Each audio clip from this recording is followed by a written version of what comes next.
En 1884, el gobierno argentino encendió un faro en el extremo de una isla al sur del continente. Era el faro más austral del país.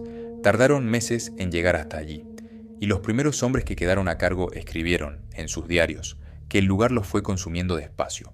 El faro duró menos de 20 años. Si buscas en Google Maps el extremo sur de Argentina y empiezas a mover el cursor hacia el este, más allá de Tierra del Fuego, en algún momento aparece una isla larga y angosta, verde por algunos lados, marrón oscuro por otros, rodeada por un mar que desde arriba parece tranquilo, pero que en la práctica es uno de los más violentos del planeta. Eso es la Isla de los Estados. Tiene unos 70 kilómetros de largo y apenas 16 de ancho en su parte más amplia. La ciudad más cercana con cierta infraestructura, Ushuaia, está a más de 150 kilómetros. Buenos Aires queda a casi 3.000. Y hacia el sur, pasada la isla, el siguiente punto de tierra firme importante ya es la Antártida. La pregunta que aparece sola cuando la ves en el mapa es simple. ¿Alguien intentó vivir ahí? La respuesta es sí, varias veces, y siempre terminó igual.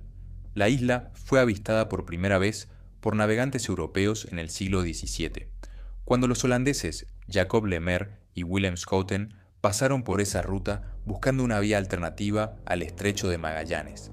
Le pusieron nombre, la anotaron en sus cartas y siguieron de largo. Por algo fue, el paisaje desde el agua es imponente, montañas que caen directo al mar, acantilados de roca oscura, playas de piedra sin arena. La vegetación en las partes bajas es densa, pero no amable. El verde está ahí, pero las ramas se doblan. El suelo es barro permanente. Nadie en su sano juicio elegiría ese paisaje para instalarse. Las precipitaciones anuales superan los 2.000 milímetros en muchas zonas. Los vientos del oeste llegan directos desde el Pacífico y atraviesan el Drake sin ningún obstáculo antes de golpear la isla. Y el Drake no es un mar cualquiera, es el tramo de océano entre el Cabo de Hornos y la Antártida, conocido históricamente como uno de los pasos más peligrosos del mundo para la navegación a vela.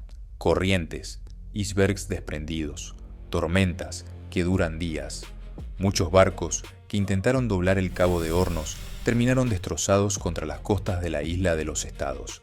Tantos que la isla tiene un nombre alternativo entre los navegantes viejos, el cementerio de barcos. Durante el siglo XIX, la isla fue usada de forma intermitente.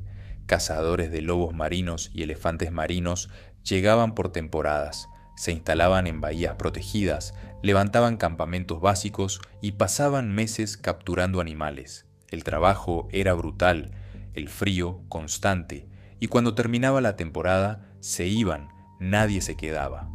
Pero en 1884 el Estado argentino decidió construir algo permanente, un faro, el Faro San Juan de Salvamento, instalado en la costa este de la isla, sobre una bahía pequeña. La idea tenía sentido, demasiados barcos habían naufragado en esa zona, una luz fija podía salvar vidas. Lo que no calcularon bien fue lo que significaba para los hombres que iban a operarlo. El faro funcionaba con guardianes rotativos, grupos de 2 o 3 personas que vivían en la isla durante meses seguidos, encargados de mantener la luz encendida, registrar los barcos que pasaban y enviar reportes meteorológicos. No había radio. El contacto con el exterior dependía de los barcos que pasaran cerca o de las visitas programadas del gobierno, que llegaban con retrasos de semanas. Los registros que dejaron esos guardias hablan de un aislamiento que se metía adentro. Las tormentas podían durar una semana sin parar. Había días en que el viento era tan fuerte que salir afuera era literalmente peligroso, y si algo se rompía, una herramienta, una ventana, una reserva de comida, no había manera de reemplazarlo rápido. Un hombre que estuvo allí en los primeros años escribió que el silencio entre tormenta y tormenta era casi peor, que el mar en calma hacía el aislamiento más visible. Si este tipo de lugares te llama la atención, considera suscribirte. El canal sigue explorando sitios así, los que casi no aparecen en los mapas, pero que tienen mucho más historia de lo que parece. Hubo al menos un caso documentado de un guardián que perdió el juicio durante su estadía. Los detalles exactos varían según la fuente, pero la idea de que el lugar afectaba la salud mental de quienes vivían allí era algo que se repetía en los informes oficiales. El faro sí cumplió su función. Hubo barcos que lo vieron a tiempo y pudieron corregir el rumbo, pero el costo humano de mantenerlo operativo fue alto. En 1902, 18 años después de construido, fue apagado definitivamente. La Argentina instaló una boya luminosa que hacía lo mismo sin necesitar a nadie viviendo allí. Los guardias se fueron y el faro quedó vacío. Ese mismo faro, años antes de que lo apagaran, había inspirado a Jules Verne para escribir una novela.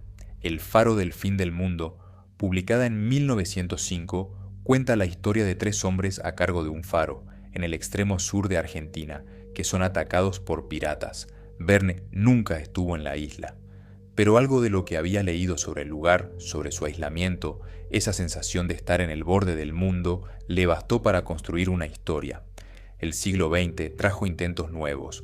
La Argentina mantuvo durante décadas una presencia naval mínima en la isla. Hubo un intento de establecer una colonia penal, como se había hecho en otras zonas patagónicas, pero el proyecto no prosperó. Las condiciones hacían difícil cualquier tipo de operación sostenida. En los años 70 y 80, con las tensiones territoriales del Atlántico Sur, la isla toma un punto estratégico. Aún así, no logró convertirse en un lugar habitado de forma estable. Hoy, la isla de los Estados es una reserva natural protegida. Hay fauna en abundancia, pingüinos de Magallanes, lobos marinos de 2 pelos, elefantes marinos, cormoranes, albatros. Los cetáceos pasan cerca con frecuencia. El lugar que casi ningún humano pudo habitar termina siendo uno de los más poblados del extremo sur del continente, solo que no por personas.